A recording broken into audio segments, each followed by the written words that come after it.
testicular differential artery, man, commonly comes from the superior and inferior vesicle, is that right? But we tie off the internal iliac so we can think about that pathway. What's the other pathway we can think about?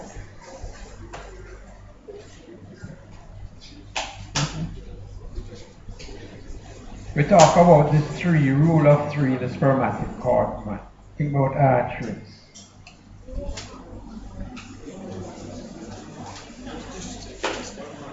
You with me? We showed you that down in the testis you can get cremasteric differential testicular artery anastomosis. So it can come up back that way. And the cremasteric coming from the right inferior epigastric, which is off the external iliac. Just say the bladder is cool, man. Yeah?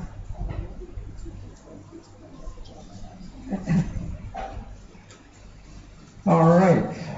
So let's see what I did see now.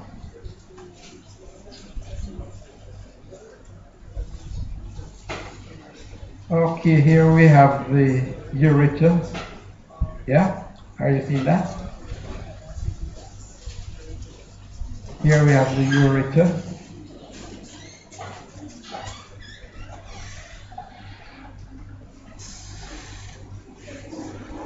Yeah, I'm looking, I can't see anything like that. No, I was looking for the uterus to see if I could, but this patient had a hysterectomy. So I won't be able to show you the, yeah.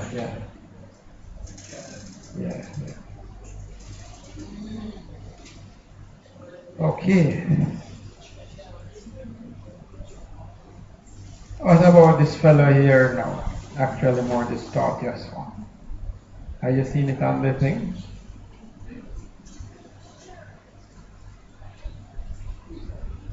Who is this?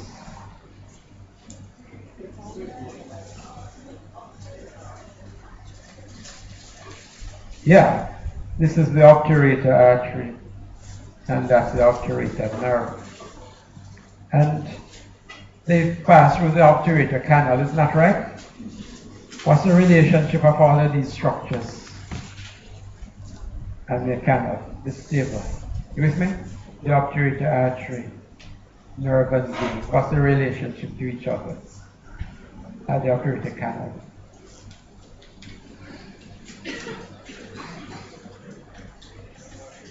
Three of them, for combination, which is more superior. Right, somebody said nerve. And the answer is certainly not a vein. You got that? That's speaking parts that effect. That's what the creator does. Certainly not a vein. Not nerve, artery, and vein. You understand? So that's their relationship. No, the obturator artery, after it leaves the canal to really enter into the adductor region of thigh, what happens to this artery? The obturator artery.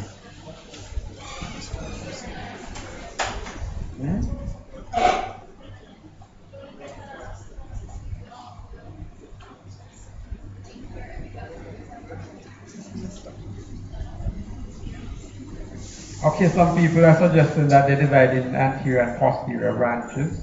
True. But what happens to the anterior and posterior branches?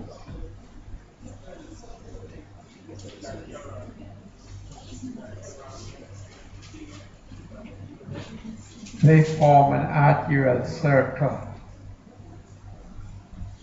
right around the obturator margin of the big obturator foramen. They give off a little twig to the hip joint as well, remember? Particularly when you're young. Now the veins, they have a number of plexuses down there, A number of plexuses. You have the vesical plexus, in the male you have a prostatical vesical plexus, you have the vaginal plexus, and the uterovaginal plexus. So you have a number of plexuses And inevitably they drain into main branches which will run with these arteries, okay, into the internal iliac veins. Around the obturator foramen. But I'm saying from the circle, you'll get a branch to the head of the femur when it's developing. But that is not enough in adulthood. Now, I was just saying, oh yeah, these plexuses of veins, like the prostate gland, they will communicate and spread to the bones, right? Why so, Mr. Green Shirt Man?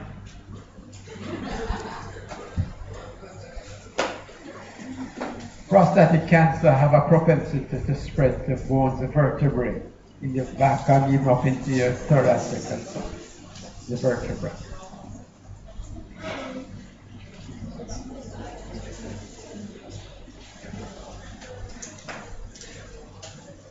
Yeah. There is a plexus of veins called the Battle's plexus. But you need to tell your friends and remind them more about it. Come on, man. Somebody look in the book, man.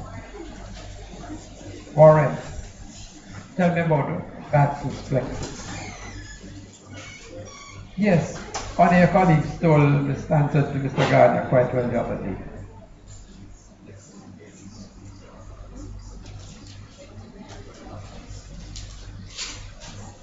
You have it is a complex of plexi, plexuses rather than around the vertebra. There's an external vertebral plexus, there's an internal vertebral plexus, yes, and the hemivertebral veins, all these are part of it. And the key thing is that they have no valves, yeah? So when the guy is straining, yeah, this prostate have called P, don't it? So you will strain to P, no? And intrapelvic pressure rises, and we send the blood zooming up these plexuses of the vessels, and that's how it spreads. Now, from a surgical point of view, these veins, as they go into the sacrum, these pelvic veins, as they go into the sacrum, to form part of Battson's plexus. Tell me what the real problem about these veins now. And it's a real concern. You need to understand that when you're doing surgery, like when you're removing a cancer of the rectum. The vein wall, when they go through the bone, the little foramina, they are quite adherent to the periosteum of the bone. You with me? So when these veins are cut, they do not contract down. They remain open. You follow?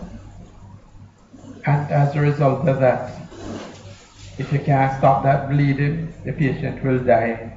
And this has happened in the past. You understand me? When these sacral veins go into the foramina, to Batten's plexus down in the pelvis are divided, because the vein walls are adherent to the periosteum, and you divide them, they cannot contract down.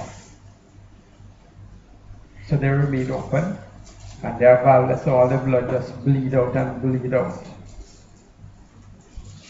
You understand? So we have to stop the bleeding. How can we stop the bleeding from these?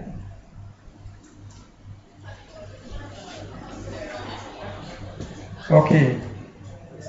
It was first discovered by the Chinaman, you know, modern Chinaman. In China, they have plenty of thumbtacks. You know thumbtack?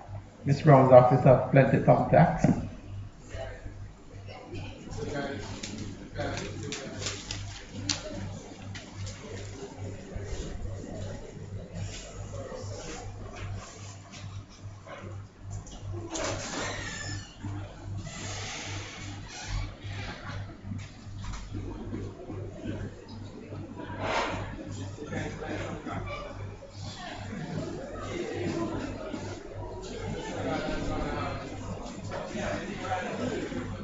Next week, a revision, Mr. Gardner and Lobutin and all those people. So we need to be on the ball with this man. Yes, on your timetable it says review neuroanatomy group E, Monday morning, is that right? This coming Monday. It will be done by the experts that we have here, Dr. Lobutin and Mr. Gardner. Okay, so what the Chinese man was doing, he was doing the pelvic surgery and was faced with this dilemma and the bleeding couldn't stop, you know. So a brainwave hit him like Chantal. Always think outside the box. And he said, we have thumbtack on the notice board here, man. Just sterilize a few, didn't take much time, you know. And they thumbtacked the bone and occluded the vein when he did that. And that's the modern way of treating it now. That's the thumbtack.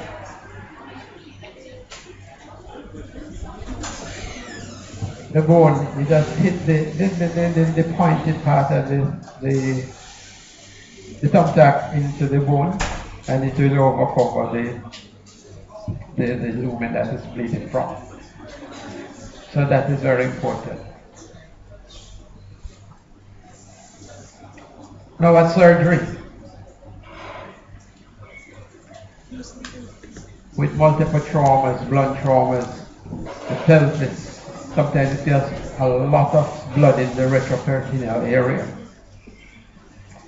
If you can, from your examination at the time of surgery, what you want to do, exclude any major arterial damage, then you know that the bleeding is coming from a venous bleeding. You with me? And in that situation, one thing we will never do, we'll never open the peritoneum overlying that. Because the peritoneum and the fascia, they have a tamponading effect on the venous bleeding. Are you with me? So this is one thing we don't do. We don't open the peritoneum or the fascia to explore the hematoma. It's arterial, this is the thing. You feel the pulsation pushing, you know? See, just like that venous thing is stay and it will have a tamponading effect on the veins. The veins, remember, are under low pressure, a low pressure system. So this is what we'll do. So that quickly is the outlay of the,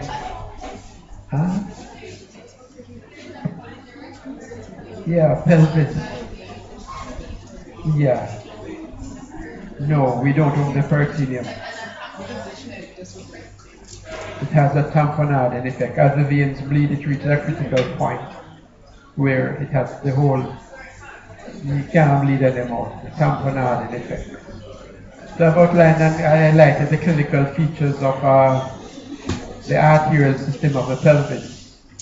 Now the nerves of the pelvis. It's really the sacral plexus, isn't that right? And the sacral plexus is formed from the lumbosacral nerve. That's from L4, L5 to about S4, eh? S5 is probably very small. But it's really L4 to S5, okay? And you know the nice easy mnemonic to remember all of the branches? No?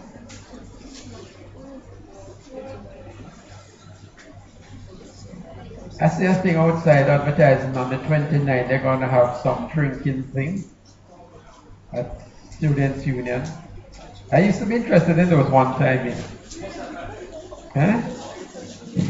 The sessions. Yeah. No, isn't there an ad there on the 29th this Friday?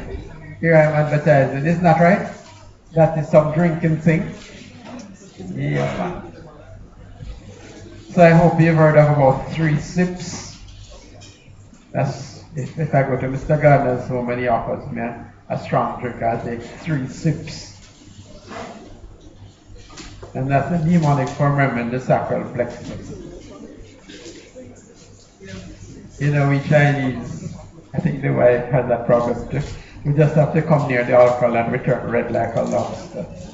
We cannot metabolize aldehyde of alcohol, you know.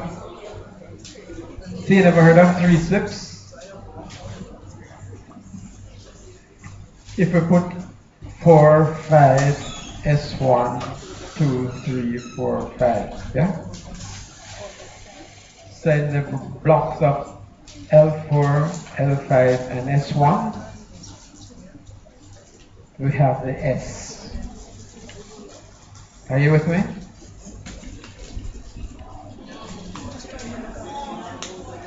You have the sacral plexus L4, L5, S1, 2, 3, 4, and 5.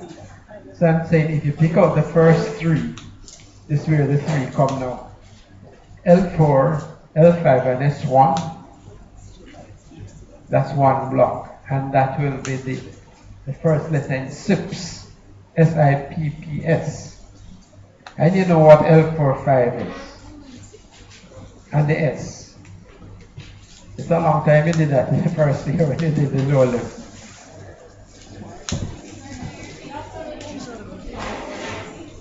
Huh?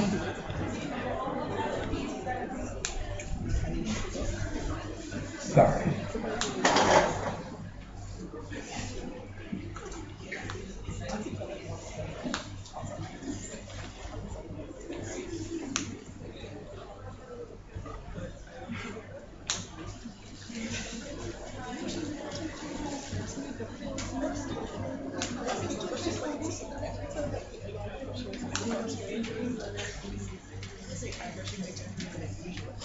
Okay, you got me there? Are you seeing on? So you just pick out this first block. And that will give you this, the S. You don't know what the S is? You must know what the S is, man. You did sacral plexus in the junior year, and this year you had as a formal lecture. And I just mentioned the thing, man. Tell sacral plexus. Which nerve has the S name with it? Yeah, man. The superior gluteal. The I will help you with the first, because you have in the gluteal region some small muscles.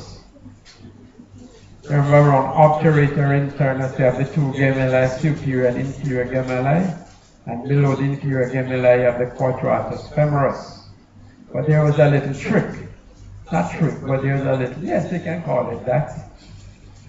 Because the inferior gemellus and the quadratus femoris are at a lower, when you look, are at lower levels than the obturator internus and the superior gemellus.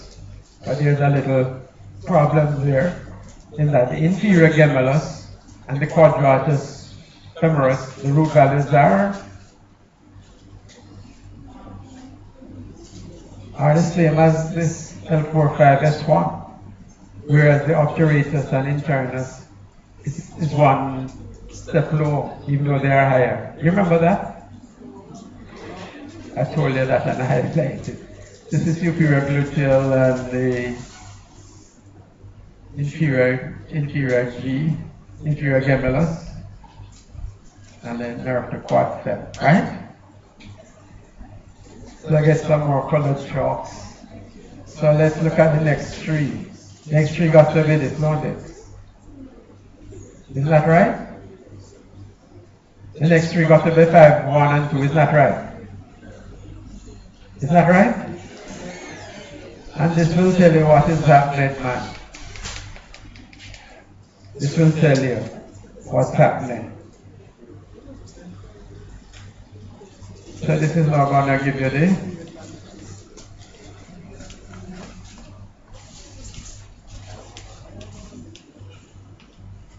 that's going to give you the inferior gluteal. Isn't that right?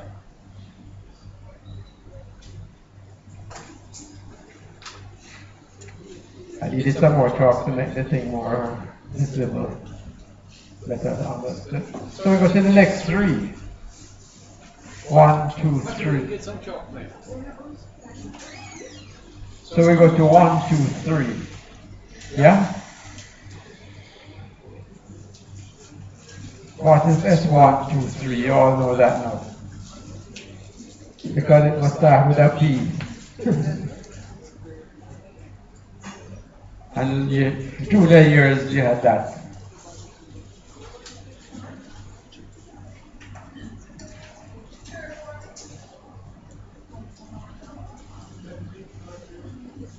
It's coming below piriformis through the greater sciatic foramen, and it runs usually on the surface or pretty adjacent to the sciatic nerve. You remember what that is? There's a nerve that runs on the surface of the. There's a nerve that runs on the surface of the sciatic nerve. The next three is going to be 1, 2, and 3. Is that right? And I'm telling you, you did see a nerve that runs either on the posterior surface of the sciatic nerve or adjacent to it, usually on its medial side, and run all the way down the middle and the back of the thigh, down to about the middle of their leg at the back. Yes, it's a posterior femoral cutaneous plan. Posterior femoral cutaneous nerve of thigh. Isn't that right? So that's nice and easy to remember, man. So the next three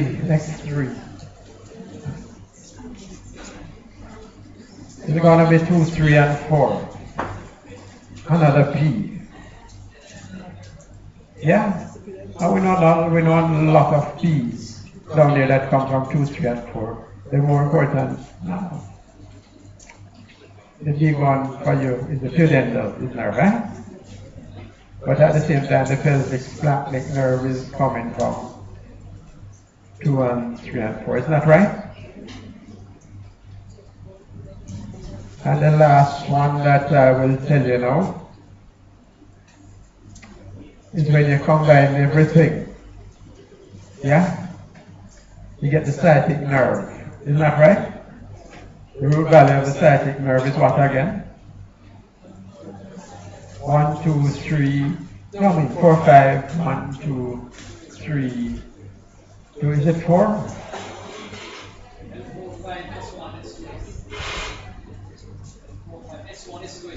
S3, yeah. This is the sciatic nerve. If you combine L4, 5, S1, 2, and 2, 3. That is this S, the sciatic nerve. So that's easy to remember, man. You had problems with the understanding the sacral plexus in memory. Isn't that right? But this is easier now. And you can all offer me some sips. Mr. Gardner was telling me one of his students who learned quite a bit from him. But it's my friend, he's not here today. Hope he's not seriously ill.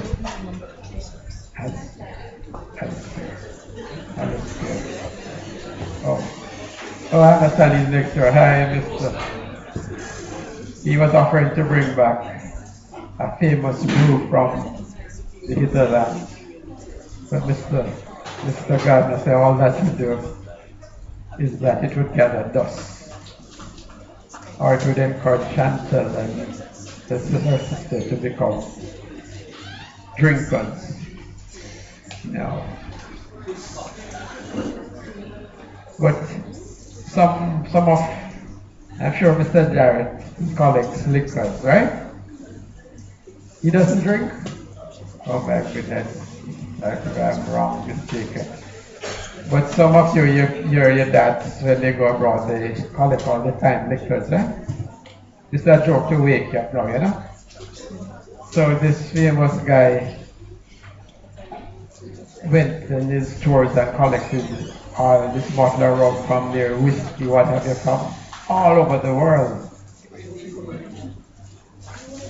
And he had 3 mischievous sons. I know, 3. You can name any number, but you know how sons are mischievous. So the sons saw those The bottles in these things are very attractive. Yes. It's a design to attract you to buy the bottles, the alcoholic. So the son saw those in the cupboards and looking pretty nice. So the son said, boy, we got to try out these nice bottles, you know? Yeah, fathers. So they would pour, for a certain time for them and they would sit and, tastes good. But then having poured it out, they said, what Pastor, I realized something is wrong because the bottle not full no more. The level is gone down. So, you know that there's a certain output from us, which in the most times resemble all of these alcoholic things. So the guy speed in the bottle and fill it back to the right level. So, in Jamaica, there's a saying that we need to go through a period of truth and reconciliation and so forth. So Pastor gets in on and going to hinterland. So he called up the sons and said, sons, you guys have been very mischievous, just like I was in my time. And I was a very mischievous guy like you guys. You have anything to tell me, guys? So the son said, Dad, sorry, we drank up the bottle of your liquors and feeding it to bring it back to the right levels. So we are extremely sorry, Dad. Dad, look at them. Just like a chip off the old block. I knew you guys would have to be doing that. So when I poured my drink, I pee in the bottle to fill up the levels. You guys don't see what I'm all about, man. So, Pops got ahead of them. Okay, so you understand the sacral plexus quite nicely there. So you won't ever forget that. And you can practice on yourself as you go out. Well, you all into the obturator nerve and you did to the lumbosacral plexus.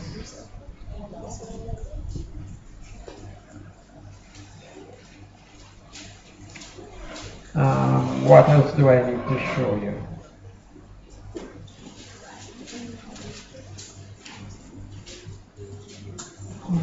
This one has a better nerve there.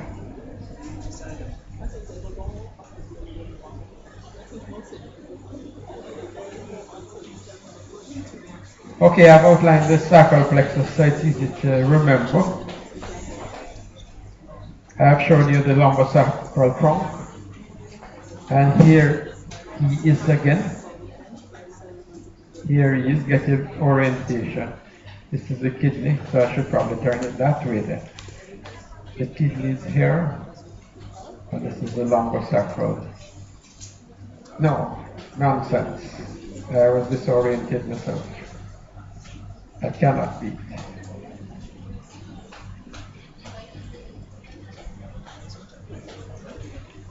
It's on the medial side.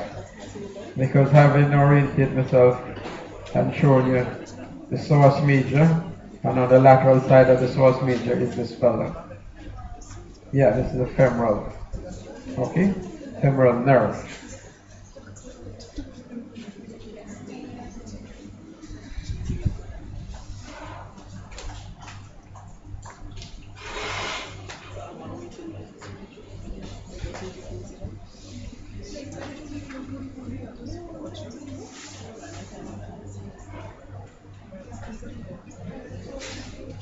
And some of you have seen this before. You recognize the structure. You recognize the structure.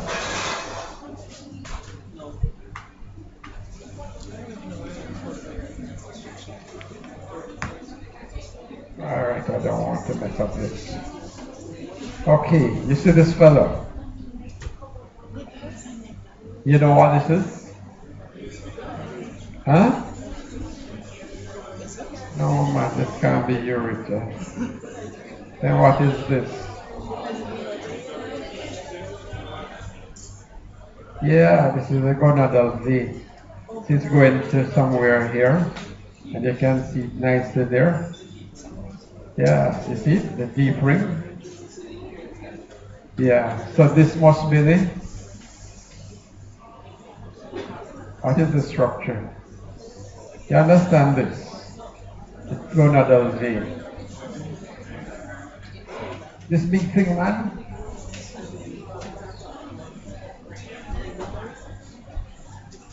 This big thing. What other structure apart from the gonadal vein or testicular vein comes through the deep ring? You seen it? What other structure comes through? It's big, man. This big. This.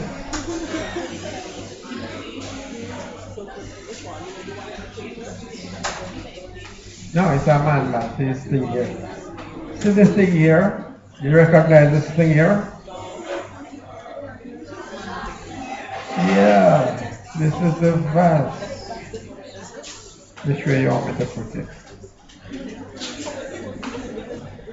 Whichever way. From you identified this, the testicular vein, gonadal vein, at the deep ring, you must know what the structure is. Okay, so this is the vas. Are you seeing it? You see the vas difference?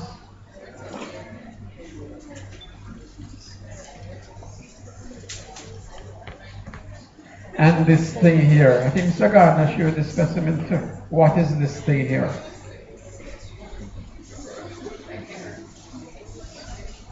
What can I do to that? Vertical.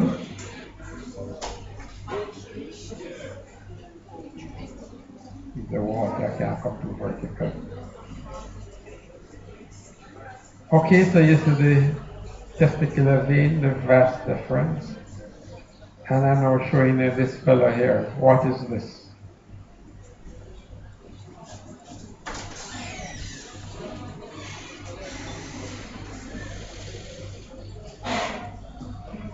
Nothing aberrant about it.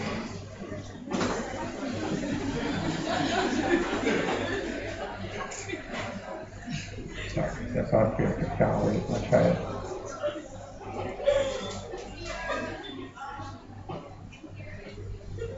Yes, man. It's the inferior epigastric artery. Okay?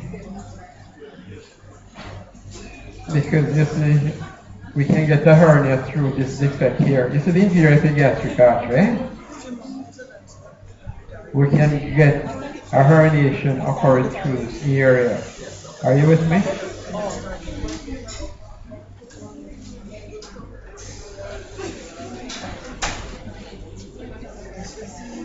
This is the inferior epigastric hernia, and we can get a herniation occurring through this area here. Are you seeing that on the screen? This is the inferior epigastric artery, vas, the vein.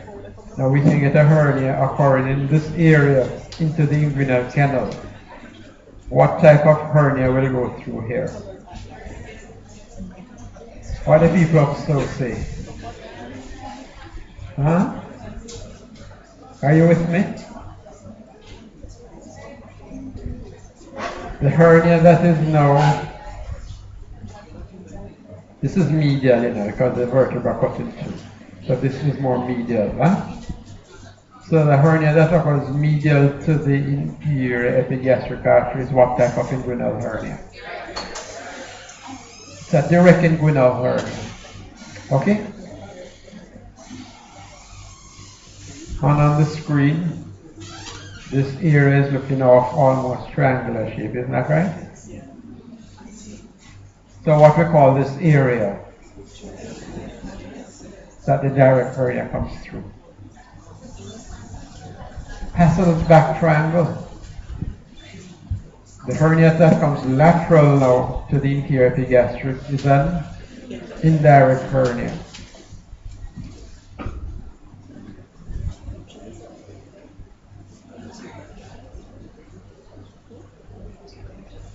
There was a specimen, no, there's a specimen that's this, now the finger, this, yeah, that is like that.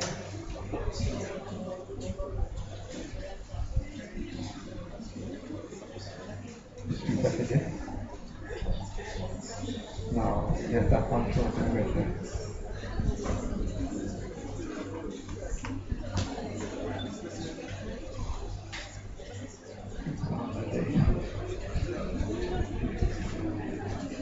Should be on that end. Let me show them this one. Here's it.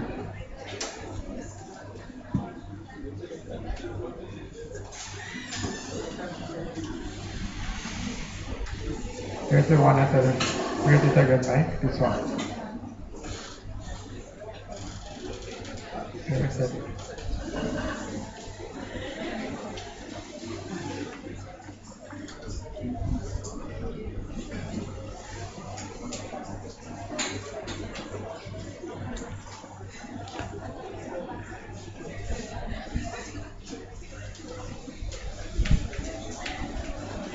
I have to show them this one.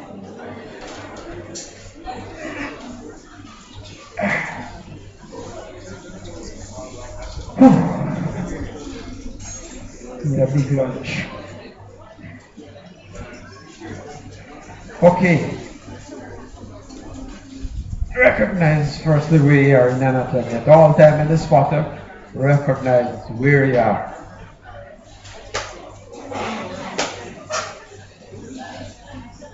This is the sacral promontory. Yeah? So the vessel is going over that side. Coming down.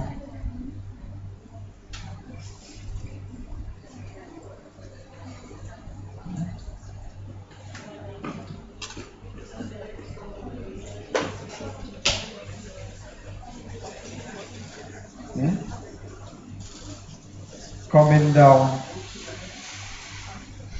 You find a better one. And you have a bulbous looking thing. I can put them out. This is just the sympathetic trunk. This is just the sympathetic trunk I want to show you. Running down here, and you see it has a little nodular swelling right by this. You see that? Huh? You see a little nodule like? Yeah? You see that?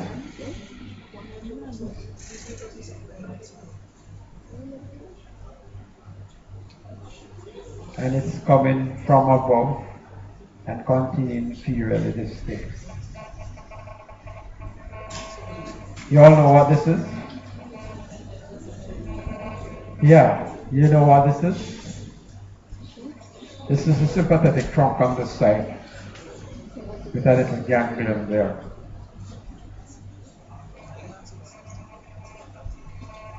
It comes down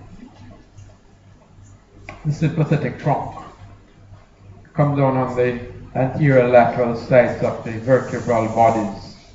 On the right side, it's usually overshadowed or overcovered by the inferior vena cava, and on the left side by the abdominal aorta. And then it comes down and descends downwards over the sacral promontory and continues down into the pelvis. And in the curve of the sacrum, it usually lies medial to where the sacral foramina are. You remember the sacral foramina? Medial to the sacral foramina. And they continue all the way down. And what happened to this, if I should say identify and then ask you, what happens to this most distally? You follow me? You saw the thing I'm showing you there. What happens to it at its most distal extremity? What happens to it at its most distal extremity? Huh? Yeah, the two sides will move more medially to join up together in front of the coccyx, tip of the coccyx, as the ganglion is hard. Okay?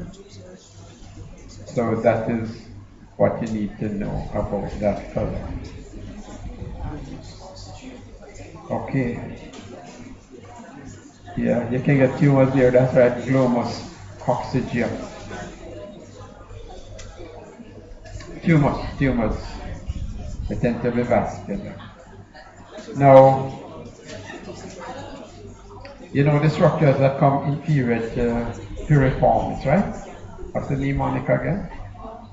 Huh? Somebody was saying something else.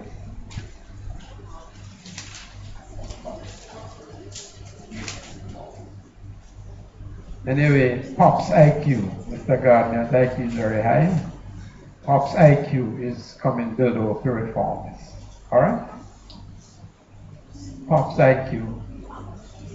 You can work for Pop's IQ. Don't it? I don't need that word that word for you. Now the piriformis muscle. The sciatic nerve usually comes inferiorly to it, isn't that right? Now I want to catch. It usually comes inferior to it.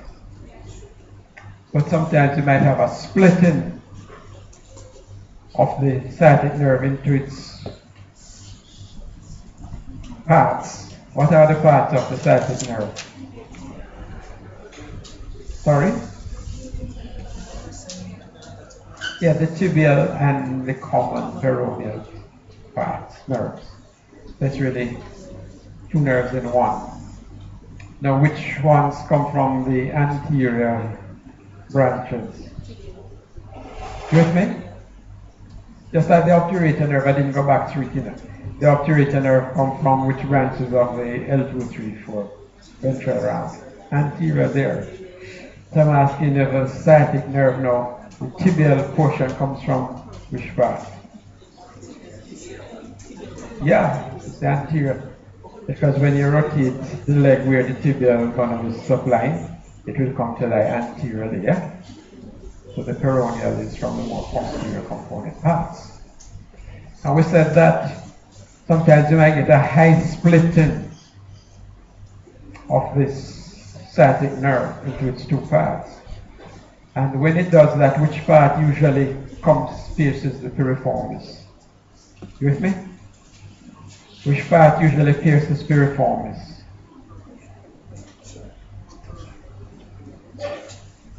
You remember, guys? We can ask them these things in the exam, you know, it wouldn't be unfair. For things that you've done already, you need to be able to recall. And we said it's the common peroneal part. And that's the usual arrangement. But sometimes the whole sciatic nerve can come through the piriformis, and sometimes, but let's assume the common peroneal part can come above piriformis and the tibial part will come through piriformis. But when the whole sciatic nerve comes through piriformis, you think that would be a problem for the patient? What problem you think? Yeah, it's going to be compressed. But they get sensory loss, motor impairment, right? And that's called the piriformis syndrome. You understand? They need to be aware of that. And the reason why you need to be aware of that is because if you get a lesion in the spinal cord, that's going to be compressing at these regions, L4, 5, S1, 2, 3, that vicinity. You might think that the lesion is in the vertebral column. Is that right? But X-rays and CT and MRI will quickly tell you that it's not from there. So rather than going to tell the patient, man, you're getting off in the head, you check out the piriformis muscle. So it's a well-described piriformis syndrome. The whole sciatic nerve, and it's compressed. It's compressed with it. And you'd have to divide it to reform this muscle, or at least that portion, a part of it, to prevent it from compression.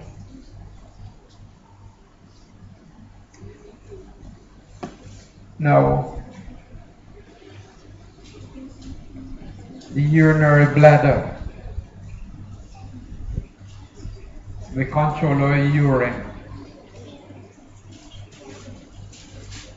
Which group of nucleus control our continence from the urine? Onuf's nucleus, and that is S2, 3, and 4. Isn't that right? And how these muscle fibers look? They look big, small, or in between.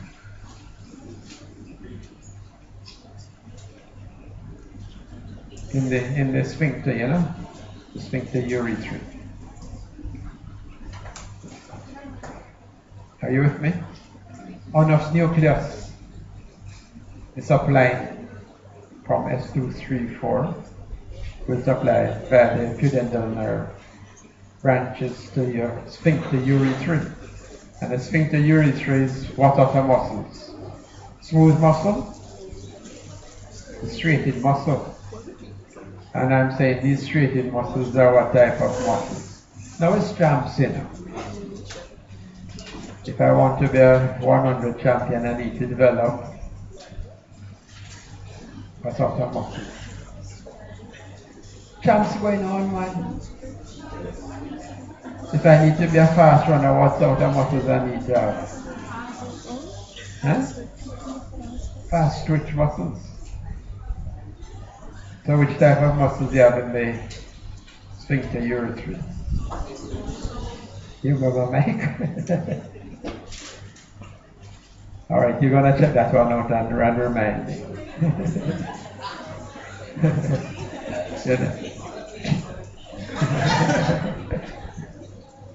You see, when we chat so much, we lose track of everything in the head, So you need to remember that.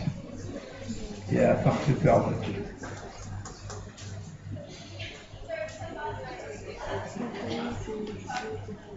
Oh, what, running fast?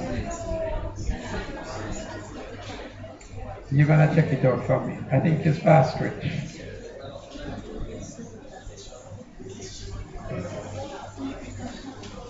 Whose nucleus? NUFF, Onuf's nucleus. Through the pudendal nerve. And in the control of micturition, I tell you this already, I've asked you that. But now we're dealing with the bladder down in the pelvis. What are the important centers for controlling the micturition? Emptying of the bladder.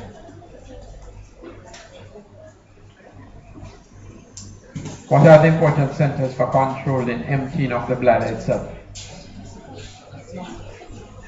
Eh? Yes, we said in the pontine reticular formation that there are two centers, isn't that right? Which is who and what is what? Right, there are two centers, the medial micturition emptying center. It's in the medial area of the pons, whereas the inhibitory center is in the lateral part of the pons. Okay? And there's one big overriding part in the forebrain that controls everything totally. It has to release three things which you'll tell me shortly in order for you to pee, voluntarily pee. Which part in the forebrain? Are you with me? You know the centers for emptying the bladder, the M and L center, M micturition center, is in the medial, paramedian, pontine reticular formation. And the inhibitor is in the lateral. But there's one part in the entire forebrain which controls the whole process altogether. You remember? Where? You have to remember this in I might just ask you in the exam. I put a pin.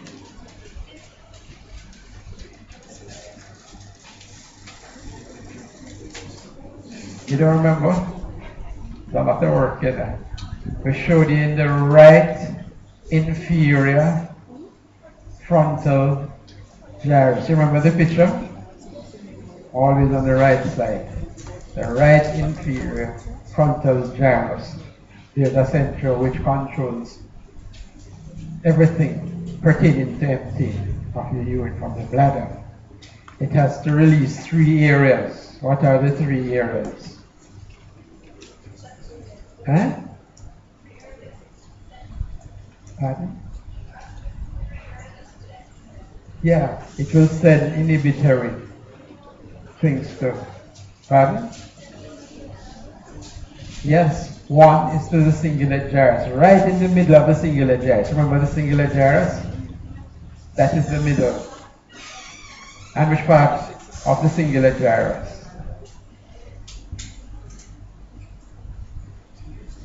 It's in the middle. You remember the arch? Right slam bang in the middle. And that center in the cingulate gyrus is important for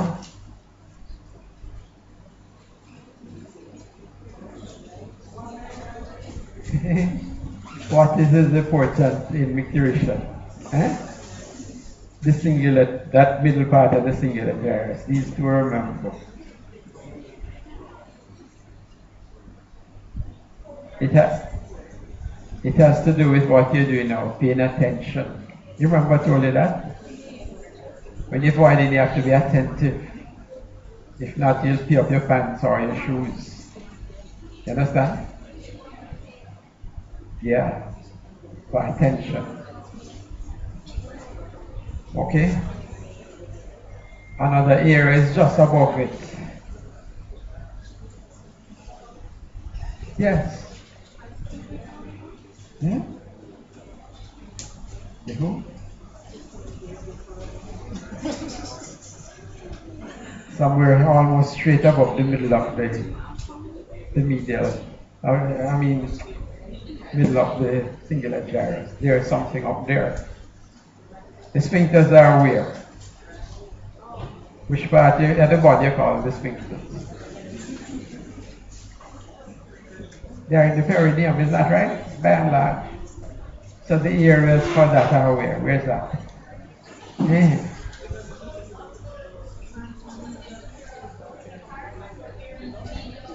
But tell me the name, man. We pass that about top and middle. We must talk like that now. The perineum, man. Sensory is receiving a certain area, and motor is in another area. Right. So the paracentral lobule will have the precentral part and the procentral part. The precentral part is going to be the motor, whereas the other one is sensory, you know. So the right inferior frontal gyrus is the right one you have to pay attention to. It's going to tell the precentral, paracentral lobule gyrus there. Hey guys, relax, man. On of you just to relax, eh? That's the controlling motor. To relax. To tell the sphincters on of nucleus to relax. And that way you can void. Okay? And the last part is to this PAG.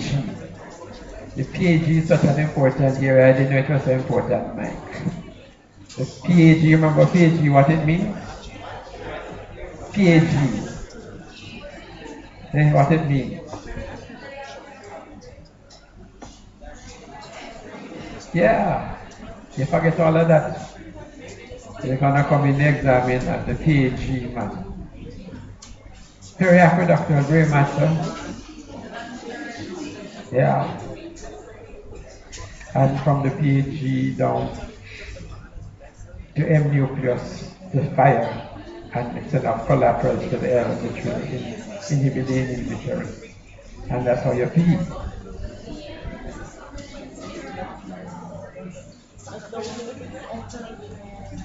The PAG sends fibers on to the M center to tell the detrusor muscles, the corresponding parasympathetic parts, to fire so that you can empty the urine. There's a lot of difficult things, man. Mr. Gardner wants me to see if we can highlight some more of these things. Sorry, man.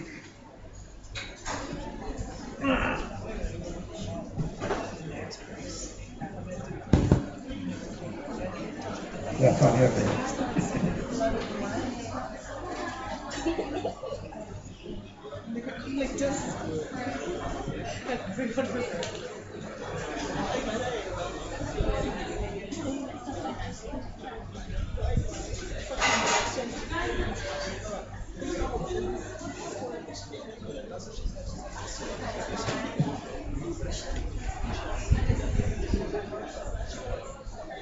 So we've seen some structures on the posterior abdominal wall. If a guy by the name of Cyril Fletcher, Professor Fletcher, was setting the exam, he would put the pin right there. You see the pin? You see that pin? Yeah. The pin is extended. The structure is extended right along the line of the pin.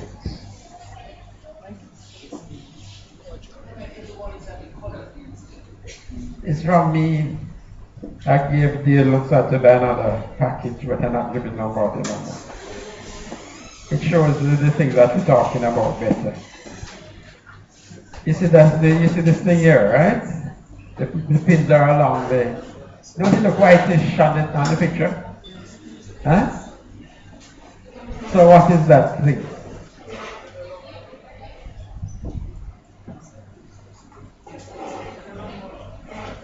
Down south. What is that? Yeah, man. That's the iliolumbar ligament. A very strong ligament.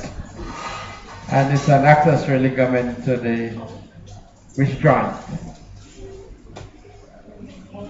It's an accessory ligament to wrist joint. Okay? The iliolumbar ligament there is now an accessory to which joint? It's an accessory ligament to which joint? Yeah, man, it's a sacroiliac joint. And sweetheart, the sacroiliac joint is a fibrous joint.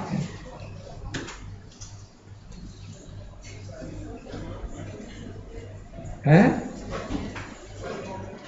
She says yes. You guys agree with her? What you say, Miss Jarrett? You're not saying anything. What you say? The sacroiliac joint. What type of joint is it? Eh? No, it's not a fibrous joint. In spite of looking like it should be, the synovial joint. So there is some movement there, Yeah, it has fibers in it. Interosseous. Right? It has a strong ligament within the joint itself. The interosseous sacral ligament. Strong, one of the strongest ligaments in the body. Okay, next to the iliofemoral ligament of Bigelow. Now, what does the iliolumbar ligament do?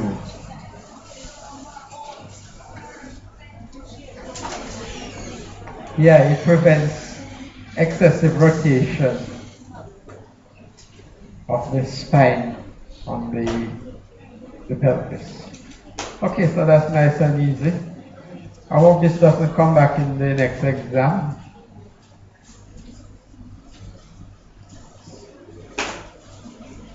Now this was asked that who you would consider to be the nicest individual in the whole department. The fascia overlying that muscle. You see the pain in the muscle there? So you know where you are, the iliolumbar ligament is here. These are bones. So you know what muscle this is? Yeah, that muscle is the iliacus. And the overlying fascia is the overlying fascia. What is the name of the fascia that overlies the iliacus? The iliac fascia. That's not hard. You have to take a guess. Can you see that? Take off the iliac fascia. What might be harder now?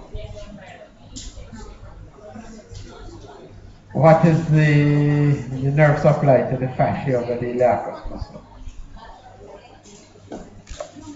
What you guys say of the side?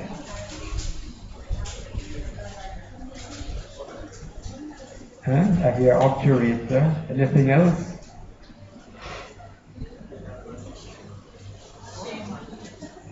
If you didn't stop to think about this, you just bypass the reading. But Alison is right, because she heard me ask it already, right? This is the nerve that supplies it. Now which nerve is this, guys?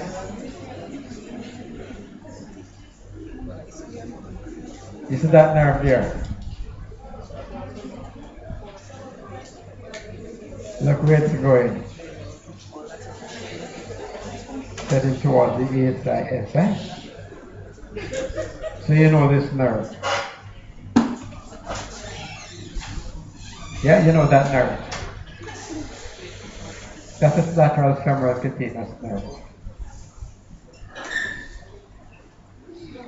So we see a number of ribs and the corresponding intercostal nerves, but you have to look for the last rib. You look for the last rib. Then the last rib related to the last rib will be a nerve. The subcostal nerve, you know.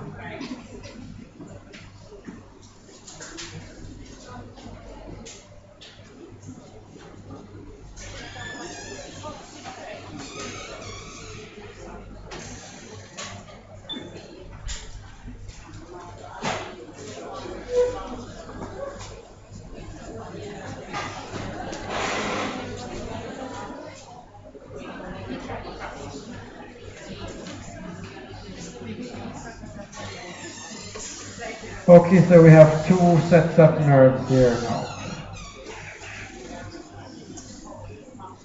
So which one is who? Sorry? I'm trying to find out it first. This is the 12. This is the last. This one should be the subcostal. So look for the last rib, guys, the 12th rib, and the nerve immediately related to it is the subcostal nerve, which is this fellow here, huh? You see?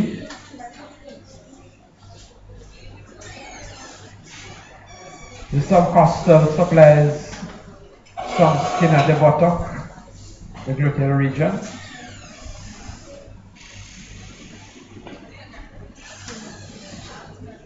I'm asking you, does the subcostal nerve supply any bit of the buttock region, the gluteal region? Yes, it does. And the superior lateral part. And you can see because the nerve is going there. You see, it's going there.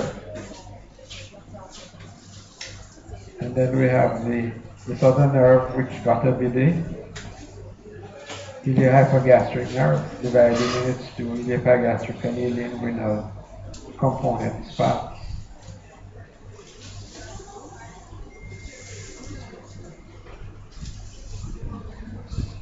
That is the lateral femoral cutaneous.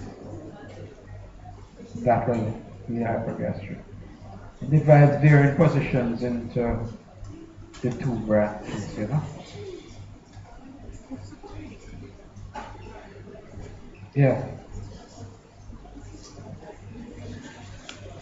you have to talk to them about that.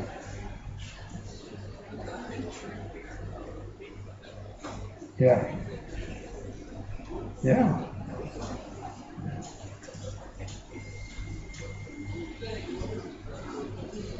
I'm just looking for anything that I've not mentioned to them.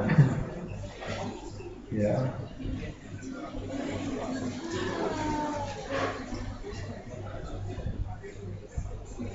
This is lateral. No. Yeah, that's lateral. I think it might have. I think it might be this again. In here.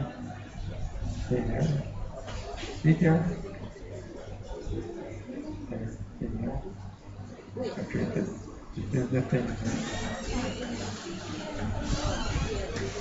It's going up there. No, not really.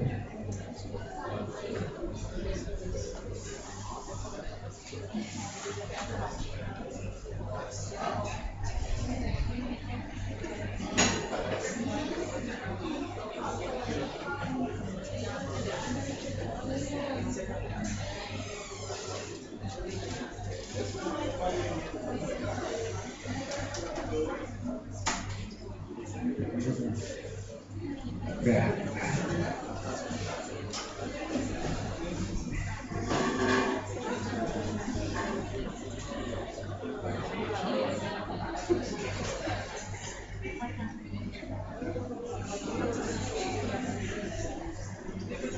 Okay.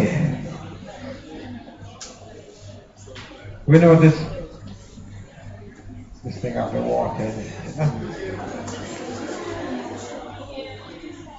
You all recognize this fella, right?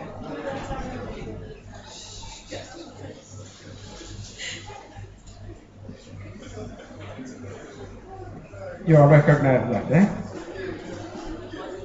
Sorry? Yeah, it seems to be the urethra. And you recognize this muscle here?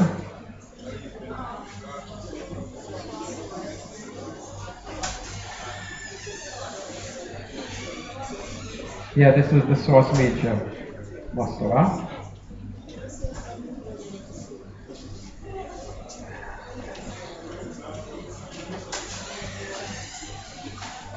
And you recognize this thing here? Yes, this is the femoral nerve, huh? And you recognize this fellow here now?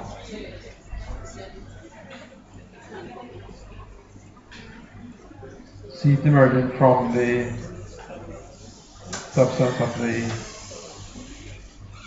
source major there. You've seen it on the X-ray and indeed on the picture. Yeah? Okay, so it's emerging from the substance of the source major anteriorly, crossed over by the ureter, which is muscle. And then it continues down here. So this is the probably the femoral branch of the genitofemoral nerve. Yeah, I'm just gonna show them. So what is this, guys? You so much things I have to ask in the exam.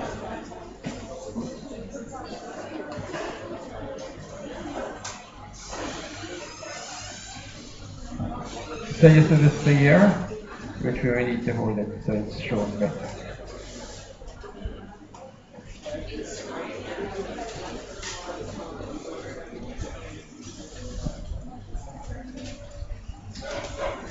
So you saw the femoral branch of the genitofemoral going down through the deeper. And now we have this fellow here going up towards the ASIS.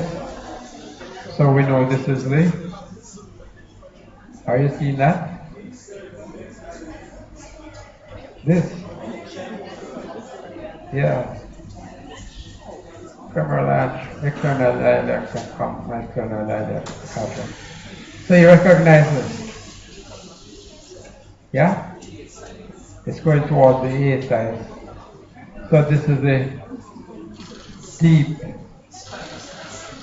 yeah, a deep circumflex iliac artery, yeah? So you've seen that, you can't complain about that. And even in this guy here now we can see the iliolumbar ligament much better than the one I showed you before. You see it's shiny and white. Yes?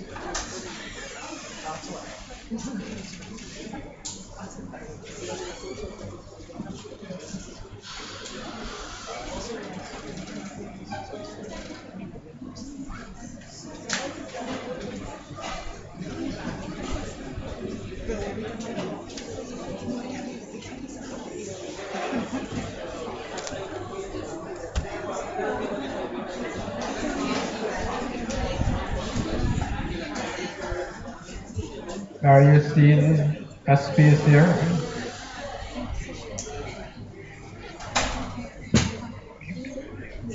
Yeah, yeah. Yeah.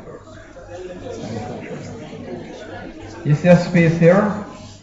Jordan, you see this space here?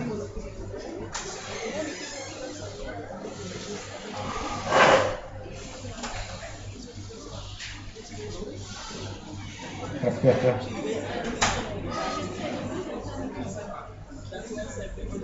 Okay. So you see the space here. Sweetheart, where is this? Huh?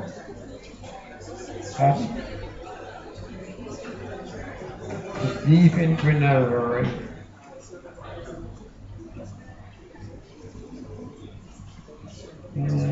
We said the genital branch of the thing here is going there. Yeah.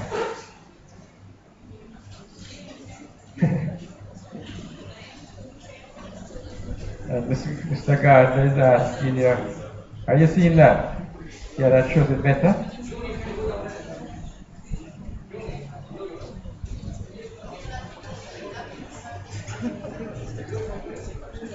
So Mr. Gardner has put a pin through a little piece of tissue. What is this? Yeah, it's the Gimbernat ligament. That's the lacuna ligament. So right there we see the opening or the femoral ring. Yeah? This is where you girls gonna get femoral hernia now, yeah. And I explain to you the reason why you get femoral hernia more than we can. Your pelvises are wider and your vessels are smaller. So when you get older, you'll get that. Huh? So this is okay. Now, in the textbook say when you get a femoral hernia which comes down and become incarcerated or trapped, the books will tell you that in order to release the hernia, the femoral hernia, what should you do?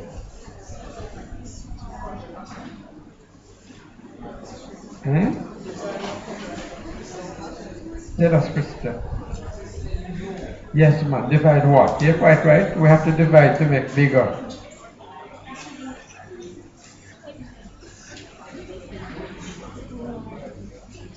Okay. Krista said we should divide the lacuna ligament there.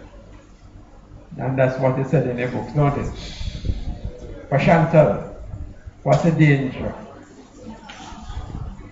Alright, you can have an aberrant obturator artery running right along the margin of the lacuna ligament. So when you put your scissors there, and inside is like that, boom, you're going to divide the artery. with much bleeding. Yeah. And it's aggressive to death. So in spite of what the book says, we don't usually advise you to do that. We said divide it anteriorly. And what is anteriorly? You're going to do the inguinal ligament. No, although you're some other book say that. Okay, going down. Yeah. Okay, we're reaching here now, and you have this little opening with the obturator nervous vessels. That's the obturator canal. Okay.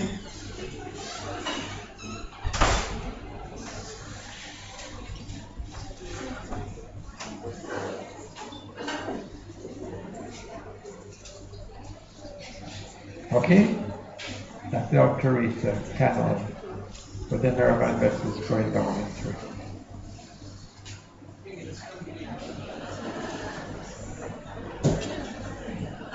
Okay, you ladies are again in more the Richter type, you know, more the Richter type. You guys are again more prone to develop obturator hernia than we guys. In fact, the only one I did see was in a lady.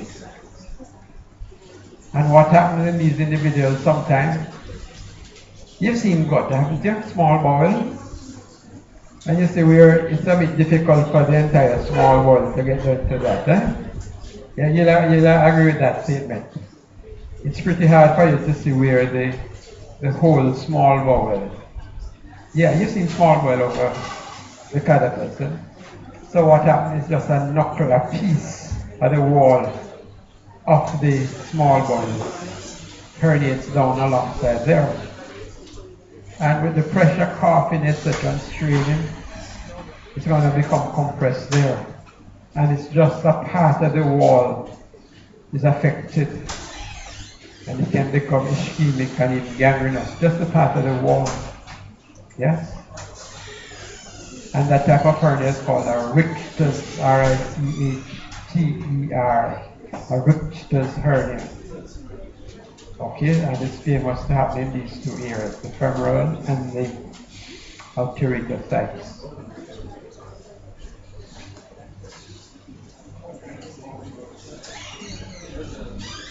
And you remember the Horseshoe-Brown-Merck sign? Merck sign. We told you that. Remember what that's about, guys? You can't tell? The Horseshoe-Brown-Merck sign. Yeah, the obturator nerve there is going to be affected, eh? So you get a distribution to there or to the knee. Remember the obturator and the nerves and the branch to the... Yes.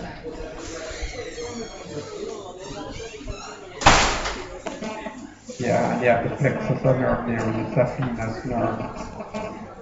Nervous intermedius. And that. No, we're not going to act on that one. Okay, since we are here, just before I finish, it's not really why you want to show them, right? In this specimen here,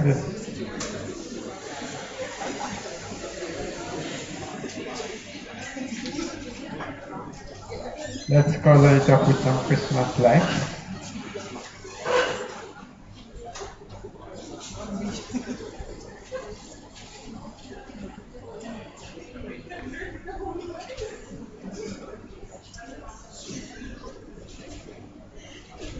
You seen it nicely?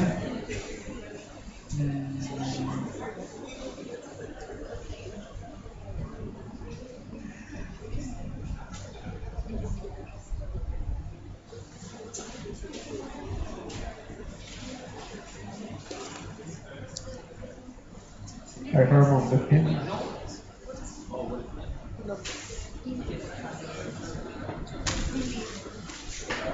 Yes, this is the front, the pubic bone anterior, symphysis pubis. And you see this whitish line running like that? Huh? Okay. You see this whitish line that's running that way? You see, guys? Make sure you see it, you know. This line here. You see it, guys? Yeah. The tendinous thing here.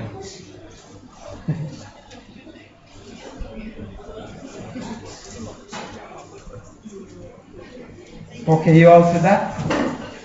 You see this whitish thing, that line there?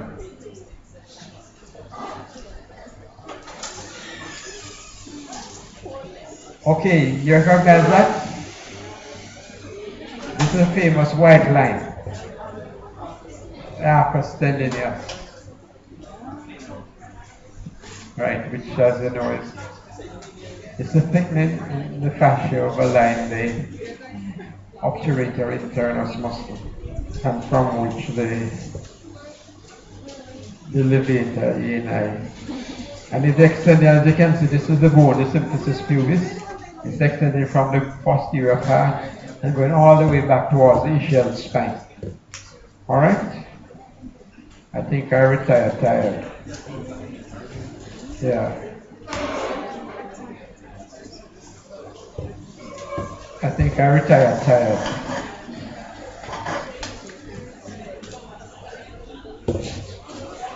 Okay, that's it, guys. I could do it 3-6 now. Okay. Take off the stomach. Squeeze in the next one.